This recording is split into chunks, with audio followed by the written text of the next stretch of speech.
Hello friends, আধুনিক ভারতের ইতিহাসের উপর শেখর বন্দ্যোপাধ্যায় লেখা যে পলাশী থেকে পার্টিশন ও তারপর, খুবই সুন্দর বই। তাহলে দেখো, এই বইটা আমি দীর্ঘদিন ধরে পড়েছি। বইটা খুবই অসাধারণ। আধুনিক ভারতের ইতিহাসের উপর আমাদের যদি কনসেপ্ট তৈরি করতে হয়, তাহলে এই বইটা একদম খুঁটি খুঁটি পড়তে হবে। তাহলে বইটার বিস্তারিত রিভিউ দেখাবো। তোমরা যারা ডব্লিউবিসিএস তোমরা দিচ্ছ, যারা ইউপিএসসি দিচ্ছ, দেখো এই বইটা যদি তোমরা পড়ো, যারা ইউপিএসসি মেন্সে তোমাদের অপশনালে, ডব্লিউবিসিএসে অপশনাল, তারপরে যারা স্কুল সার্ভিস কমিশন, মাদ্রাসা সার্ভিস কমিশন, যারা কলেজ সার্ভিস কমিশনে ইন্টারভিউ দিবে, দেখো এই বইটা থেকে একটা অসাধারণ কনসেপ্ট তৈরি হবে। বইটা ফ্যাকচুয়াল বেসিক না, যেটা আমরা বিপিন চন্দ্রতে দেখি আমরা, তারপরে সোনালী বানসাল, স্পেকট্রাম, যে বইগুলো রাজীব আহিরের লেখা, যেই বইগুলো, কিন্তু এই বইটা একটা অন্যরকম বই। কিন্তু এই বইটা যদি আমরা পড়ি, আধুনিক ভারতের ইতিহাসের উপর আমাদের একটা কনসেপ্ট তৈরি হবে। বইটা সুন্দর, খুবই গল্পের আকারে লেখা। আর বইটা যদি তোমরা পড়ে যদি নোট করতে পারো, দেখো বইটা আমি বিস্তারিত রিভিউ দেখাচ্ছি, তার আগে আমি বইটা পড়ে কি করেছিলাম, দেখো সুন্দরভাবে নোট করেছিলাম। তোমরা দেখতে পাচ্ছ, দেখো সুন্দরভাবে নোট, যেগুলি ইম্পর্টেন্ট পয়েন্ট, দেখো আমি নোট করেছিলাম বইটা থেকে, আমি দেখতে পাচ্ছ খুব সুন্দরভাবে। এবার তোমরা যারা পড়ছো বইটা, এরকমভাবে তোমরা নোট তৈরি করতে পারো। দেখো একটা অথেন্টিক বই, খুবই সুন্দর। তাহলে তোমরা দেখতে পাচ্ছ যেরকমভাবে আমি নোট করেছিলাম, তোমরা বইটা পড়ে নোট করতে পারো চাইলে। তাহলে দেখো এই বইটাই যে শেখর বন্দ্যোপাধ্যায়, যে এই বইটা মূলত পলাশী টু পার্টিশন, এই বইটা হিন্দি, ইংলিশ সব ভার্সনই মোটামুটি অ্যাভেলেবেল। খুবই জনপ্রিয় বই, কারণ সব পরীক্ষার জন্য এই বইটা অনেকটা উপযোগী। তাহলে বইটা দেখো, প্রথমেই সূচিপত্র। এবার সূচিপত্র তোমরা দেখো, সূচিপত্রটা প্রথমে আছে অষ্টাদশ শতক, যেটা মুঘল সাম্রাজ্যের পতন থেকে বইটা যেটা শুরু। তারপরে অষ্টাদশ শতকে দেখো ভাগ ভাগ করে দেওয়া আছে, আঞ্চলিক শক্তিগুলো উত্থান, ব্রিটিশ সাম্রাজ্যের গোড়াপত্তন কীভাবে হয়েছে। তারপরে 2 নম্বর আছে ভারতবর্ষে ব্রিটিশ সাম্রাজ্য, যেটা সাম্রাজ্যবাদের ভাবাদর্শ, পার্লামেন্ট ও সাম্রাজ্য, ভূমিরাজস্ব আদায়, শাসনযন্ত্র, সাম্রাজ্য, অর্থনীতি। তারপরে 3 নম্বরে দেখো ভারতীয়দের প্রারম্ভিক প্রতিক্রিয়া, সংস্কার ও বিদ্রোহ, যেখানে সামাজিক ও ধর্মীয় সংস্কারগুলো আছে, কৃষক ও উপজাতিদের বিদ্রোহগুলো আছে, আর 1857 খ্রিস্টাব্দে মহাবিদ্রোহ। তাহলে দেখতে পাচ্ছ খুব গুরুত্বপূর্ণ চ্যাপ্টার। আর বইটা খুবই সুন্দরভাবে গল্পের আকারে, বইটা পড়লে তোমরা বুঝতে পারবে। দেখো আগে সূচিপত্র, তারপরে বইটা বিস্তারিত পেজগুলো দেখাবো। তারপরে 4 নম্বর আছে ভারতীয় জাতীয়তাবাদের উদ্ভব।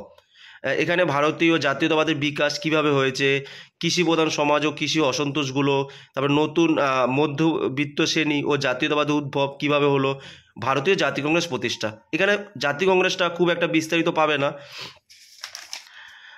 তারপরে দেখো 5 নম্বরে অধ্যায়তে আছে জাতীয়তাবাদের প্রথম পর্যায়, যেটা অসন্তোষ ও মতবিরোধ নিয়ে, নরমপন্থী ও অর্থনৈতিক জাতীয়তাবাদ, হিন্দু পুনরুজ্জীবন ও রাজনীতি, চরমপন্থার উদ্ভব ও স্বদেশী আন্দোলন, তারপরে মুসলিম রাজনীতি ও মুসলিম লীগ প্রতিষ্ঠা। তারপরে গান্ধীবাদী রাজনীতির যুগ, যেখানে সীমিত স্বশাসন আসা 1909 থেকে 1919, মহাত্মা গান্ধীর আগমন, তারপরে খিলাফত ও অসহযোগ আন্দোলন, আইন অমান্য আন্দোলন, তারপরে বিভিন্ন আইনগুলো খ্রিস্টাব্দের। তারপরে এক জাতি অনেক কণ্ঠস্বর, মুসলিম বিচ্ছিন্নতাবাদ, অব্রাহ্মণ ও দলিত প্রতিবাদ, বাণিজ্য রাজনীতি, শ্রমিক শ্রেণীর আন্দোলন, নারীদের অংশগ্রহণ। তারপরে স্বাধীনতার সাথে দেশভাগ, যেখানে ভারত ছাড় আন্দোলন, বিক্ষুব্ধ 40 দেশভাগ সহ স্বাধীনতার পথে। তারপরে দেখো 9 নম্বর, এটা পরবর্তীকালে এডিশন করা হয়েছে, কারণ এটা তো দ্বিতীয় সংস্করণ, এর বেশি সংস্করণ বেরোয়নি। এবার এটা পরবর্তীকাল হয়, যেটা স্বাধীনতা দেশভাগের পর, যেটা পট পরিবর্তন, দেশভাগ ও উদ্বাস্তুগণ, কাশ্মীর, হায়দ্রাবাদ ও কমিউনিস্ট, সংবিধান ও গণতন্ত্র, নেহরুপন্থী রাষ্ট্র ও তার নীতিছয়। এবার কংগ্রেসি ব্যবস্থা পতন। তাহলে তোমরা বুঝতে পারছো যে বইটা মুঘলদের পতন থেকে শুরু করে একদম স্বাধীনতার পরবর্তী সময় পর্যন্ত বইটাতে বিস্তারিত আছে। তারপরে দেখো এখানে মানচিত্র, 5-6টা মতো মানচিত্র আছে, যেটা মুঘল সাম্রাজ্য 707 খ্রিস্টাব্দে, তার বিভিন্ন আঞ্চলিক শক্তি 8শ শতাব্দীর। তাহলে এই মানচিত্রগুলো তোমরা দেখতে পাবে, যেটা মানচিত্র দেখলে অনেকটা আমাদের কনসেপ্টটা আমাদের ক্লিয়ার হয়ে যায়। তাহলে মানচিত্রগুলো দেখা যাবে, এই পেজগুলো মানচিত্রের উল্লেখ আছে। তারপরে তোমরা এটা পড়তে পারো চাইলে, যে কি বলা যায়। এবার দেখো ভূমিকা, বইটাতে কি আছে বিস্তারিত, এখানে দেখো লেখা আছে যে কি কি অধ্যায়তে কি কি বিস্তারিত আছে, তোমরা তার পেয়ে যাবে, এটা পড়লে বুঝতে পারবে। তারপরে বিভিন্ন শব্দার্থ সূচি, বিভিন্ন শব্দের মানে দেখো এখানে লেখা আছে। দেখো আশরাফ, আশরাফ মানে কি, উলামা মানে কি, ওয়াতান মানে কি, খালিসা মানে কি। দেখো এই শব্দের মানেগুলো পড়লে তোমাদের অনেকটা কনসেপ্টগুলো ক্লিয়ার হয়ে যাবে। তাহলে এই শব্দের মানেগুলো খুব গুরুত্বপূর্ণ। যেটা প্রথমে আছে শব্দার্থ সূচিগুলো দেখতে পাচ্ছ। দেখো জাট আর জাট, দেখো জাট ট থাকলে দেখো কি বলা হচ্ছে জাট, যেটা হলো মুঘল সামরিক ব্যবস্থায় মনসবদারদের ব্যক্তিগত পদমর্যাদা। আর যদি জাট হয়ে যায়, মানে ঠ হয়ে যায়, তাহলে যোদ্ধাদের মধ্যে শিখ বাহিনীকে বলা হতো। তাহলে দেখো দুটোর পার্থক্য আছে, দেশপান্ডে দেশমুখ এরম করে কিছু শব্দগুলো পেয়ে যাবে যার মানেগুলো তোমরা পড়তে পারবে। তারপরে দেখো কিছু শব্দ সংক্ষেপ, যেটা হলো এআইসিসি এর পুরো কি, তারপরে হলো দেখো এআইটিইউসি এর পুরো কি, মানে শর্ট ফর্মগুলোর পুরো শব্দ কি সেগুলো তোমরা পেয়ে যাবে, বিভিন্ন শব্দ সংক্ষেপগুলো। তারপরে শুরু হচ্ছে দেখো যুগ 1 নম্বর, এই যে যুগ সন্ধি অষ্টাদশ শতক, যেটা মুঘল সাম্রাজ্যের অবনতি থেকে। তাহলে এই বইটা যদি তোমরা পড়ো, এই বইটা কীরকম আছে বলো তো, ইতিহাসের দৃষ্টিকোণ থেকে, মানে কিভাবে কনসেপ্ট তৈরি করতে হবে, কীভাবে ইতিহাসটা যে দৃষ্টিভঙ্গিতে পড়তে হবে। আর যারা দেখো অনেকে পরীক্ষা দিচ্ছ না, যে ইতিহাসটা পড়তে চাও, জানতে চাও, তাহলে অবশ্যই বইটা তোমরা পড়তে পারো। বিভিন্ন শিক্ষকরা যারা আপডেট হওয়ার জন্য তারাও বইটা পড়তে পারো। আর বইটা খুবই উপযোগী, কারণ তোমার আন্ডারস্ট্যান্ডিংটা, একটা ইতিহাস সম্পর্কে সেটা ধারণা হবে। আর বইটা থেকে যদি বিভিন্ন পয়েন্ট করতে পারো তাহলে খুবই উপযোগী। তাহলে 1 নম্বর দেখো মুঘল সাম্রাজ্যের অবনতি, যেটা যুগ অষ্টাদশ শতকে যেটা শুরু হচ্ছে, মুঘল সাম্রাজ্যের পতন কিভাবে হচ্ছে। বইটা আমি দীর্ঘদিন ধরে, অনেক দিন ধরে আমি পড়েছি, খুবই সুন্দর বই আধুনিক ভারতে। আর যারা বিসিএস দিচ্ছ বা অন্য পরীক্ষা দিচ্ছ, দেখো আধুনিক ভারত খুবই গুরুত্বপূর্ণ। আধুনিক ভারতের প্রশ্ন একটু ডিপ লেভেলে হয়, তাহলে সেই সময় একটু কনসেপ্টটা তৈরি করাই উচিত। দেখো খুব সুন্দরভাবে বইটা যদি তোমরা পড়ো কনসেপ্ট তৈরি হবে। দেখো আঞ্চলিক শক্তিগুলো উত্থান, এখানে আছে বিভিন্ন বাংলা, দেখো বাংলা। বইটা আমি নাই করে আমি অনেক দিন আগে নিয়েছি, 3-4 বছর আগে, তারপরে আমি বিস্তারিত অনেক দিন পড়েছি বইটা, তারপরে তোমাদের রিভিউ। দেখো তারপর হায়দ্রাবাদ, উত্তরের দিকের বিভিন্ন দ্বন্দ্বগুলো আছে, অযোধ্যা,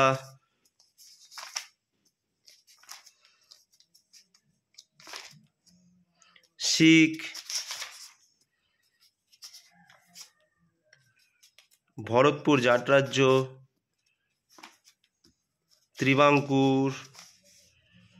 তারপরে দেখো ব্রিটিশ সাম্রাজ্যে গোড়াপত্তন, ইস্ট ইন্ডিয়া কোম্পানি কীভাবে প্রবেশ হচ্ছে। দেখো আমি শর্ট করে না, যে চ্যাপ্টার মানে কি আছে সেটা আমি শর্ট করে নিচ্ছি, তোমরা করে নিতে পারো চাইলে এরকম পড়তে পড়তে।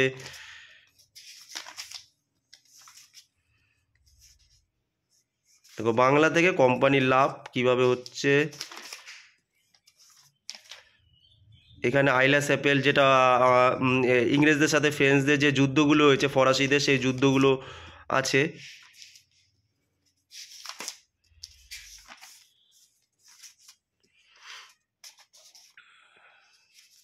যে বইটা তোমরা দেখলে বুঝতে পারছো যে সেরকম পয়েন্টস নেই, যে অন্য বইগুলোতে যে পয়েন্টস আছে, এই বইতে সেরকম দৃষ্টিভঙ্গি তুলনামূলকভাবে কোনো সেরকম পয়েন্ট দেখা যাচ্ছে না। কিন্তু বইগুলোতে কি মানে অনেকটা কনসেপ্ট বেশি গল্পের আকারে আছে, কিন্তু আমাদের কনসেপ্ট তৈরি করতে হবে। কনসেপ্ট তৈরি করলেই কিন্তু ইতিহাসটা সহজে কিন্তু মনে রাখা সম্ভব, কারণ পয়েন্ট বেসিকে যদি ইতিহাসটা পড়া হয় অনেক সময় আমাদের মনে থাকে না। তারপরে ভারতবর্ষে ব্রিটিশ সাম্রাজ্যের ভাবাদর্শ,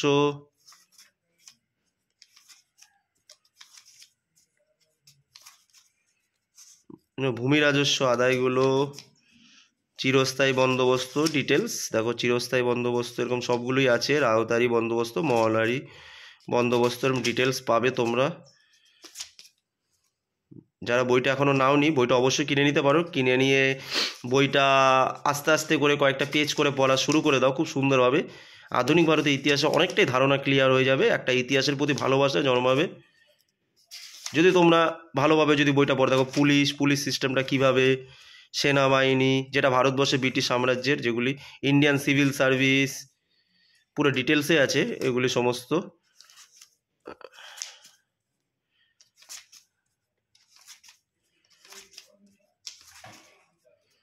এবার 3 নম্বর, ভারতীয়দের প্রারম্ভিক প্রতিক্রিয়া। দেখো সংস্কার ও বিদ্রোহগুলো, যেগুলি এগুলো আছে, সংস্কার ও বিদ্রোহগুলো।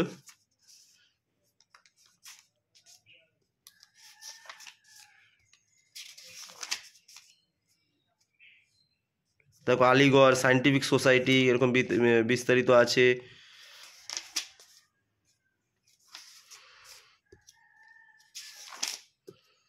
বিভিন্ন সংস্কার আন্দোলনগুলো, এগুলো তোমরা সব পাবে। দেখো প্রার্থনা সমাজ, এখানে প্রার্থনা সমাজের আছে। মানে পয়েন্ট আকারে নেই, সব গল্পের আকারে আছে, তোমরা পয়েন্টগুলো নিজেরা লিখে নিতে পারো, আর চাইলে নোট করতে পারো। দেখো কৃষক ও উপজাতীয় বিদ্রোহগুলো, যদি তোমরা ভালো করে যদি পেজ দেখতে চাও তাহলে পুশ করে তোমরা একটু দেখে নিতে পারো। দেখো মোপলা বিদ্রোহ, ফরাজি আন্দোলন, আমার পয়েন্ট করে রেখেছি আমি পড়তে পড়তে। কোল বিদ্রোহ, ভিলদের বিদ্রোহ, 1857 খ্রিস্টাব্দে মহাবিদ্রোহ।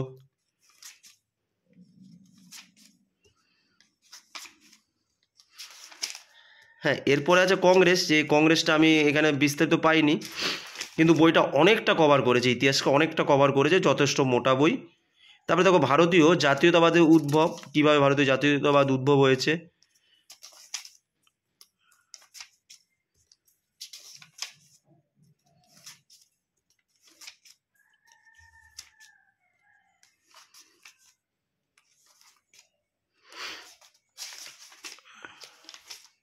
যারা আধুনিক ভারতীয় ইতিহাস একটু বিস্তারিতভাবে তোমরা পড়তে চাও, আধুনিক ভারতীয় ইতিহাস উপর একটু কনসেপ্ট তৈরি করতে চাও, অবশ্যই বইটা নিয়ে নাও।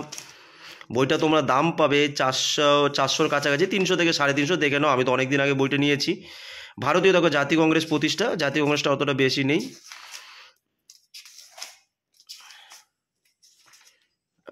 তারপরে জাতীয়তাবাদের প্রথম পর্যায়, যেটা নরমপন্থী অর্থনৈতিক জাতীয়তাবাদ, প্রথম যে নরমপন্থী তাদের ইতিহাসগুলো, যে 1885 থেকে যে 1905 পর্যন্ত প্রথম যে কংগ্রেসের নরমপন্থী পর্ব, তার বিস্তারিত। তারপরে হিন্দু পুনরুজ্জীবন ও রাজনীতি কীভাবে উত্থান হচ্ছে তার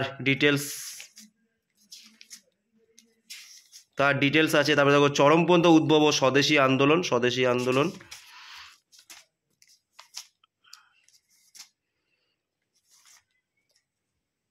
মুসলিম রাজনীতি ও মুসলিম লীগ প্রতিষ্ঠা।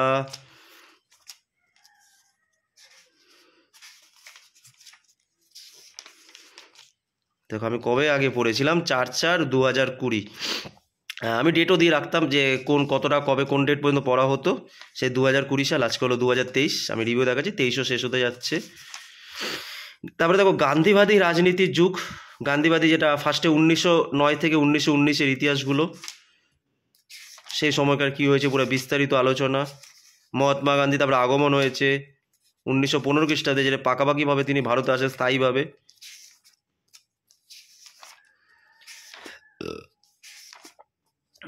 তারপরে খিলাফত অসহযোগ আন্দোলন বিস্তারিত পাবে। খিলাফত অসহযোগ আন্দোলন, ফ্যাকচুয়াল তথ্য অনেক আছে, ফ্যাকচুয়াল তথ্য নাই বলতে সেরকম নেই, সেটা বলা ভুল, কিন্তু ফ্যাকচুয়াল তো আছে, কিন্তু ওরকম ফ্যাকচুয়াল বেসিকে যে পয়েন্ট আকারে সেরকম নেই, কিন্তু ফ্যাকচুয়াল তথ্য প্রচুর আছে। বইটা মূলত কনসেপ্টের জন্য।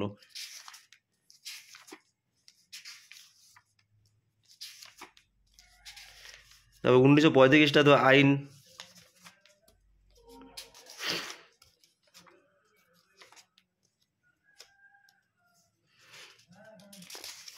তারপরে দেখো 7 নম্বর, এক জাতি অনেক কণ্ঠস্বর, যেখানে মুসলিম বিচ্ছিন্নতাবোধ, অব্রাহ্মণ ও দলিত প্রতিবাদ এখানেও।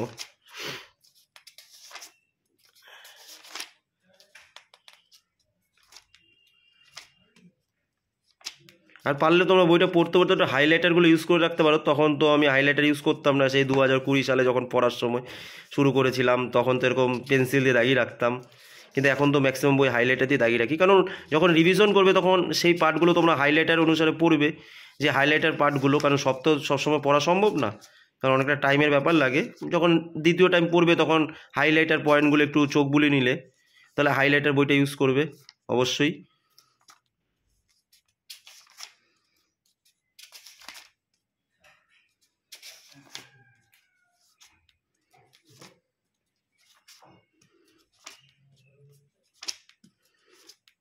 তারপরে স্বাধীনতার সঙ্গে দেশভাগ, যে ভারত ছাড়ো আন্দোলন থেকে শুরু হচ্ছে, ভারত ছাড়ো আন্দোলন বিস্তারিত, ভারত ছাড়ো আন্দোলন থেকে শুরু হচ্ছে, বিক্ষুব্ধ চল্লিশা।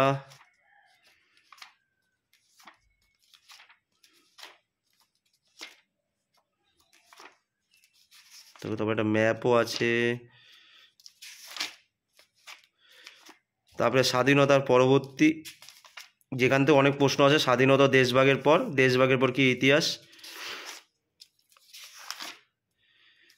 উদ্বাস্তুরা কীভাবে সমস্যার মধ্যে ছিল, তাদের সমস্যা সমাধান। দেখো কাশ্মীর, হায়দ্রাবাদ, যে দেশীয় রাজ্যগুলোর ইতিহাস, সংবিধান ও গণতন্ত্র,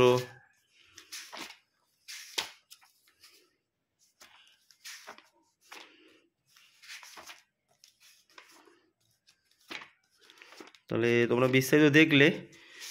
তারপরে দেখো পরিশিষ্ট, এখানে সাল আকারে দেওয়া আছে, দেখো শেষে তোমরা যেটা পড়তে পারবে। দেখো কোন সালে কোন ঘটনাগুলো ঘটেছে, দেখো খুব সুন্দরভাবে পরিশিষ্টতে আছে, দেখতে পাচ্ছ। দেখো খুব সুন্দর এই সালগুলো যদি তোমরা দেখে রাখো, যে পরপর যে ক্রোনোলজিভাবে যে ঘটনাগুলো কি ঘটেছে সেটা আছে। তারপর গ্রন্থ তালিকা, কোন কোন বইগুলো থেকে নেওয়া হয়েছে গ্রন্থ তালিকা দেওয়া আছে। তোমরা সালটা খুবই গুরুত্বপূর্ণ, সালগুলো দেখতে পারলে লাস্টে।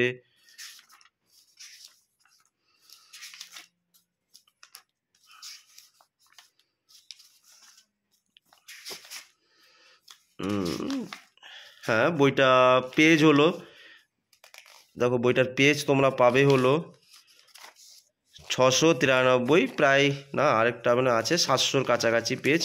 তাহলে বুঝতে পারছো, তাহলে 693টা পেজ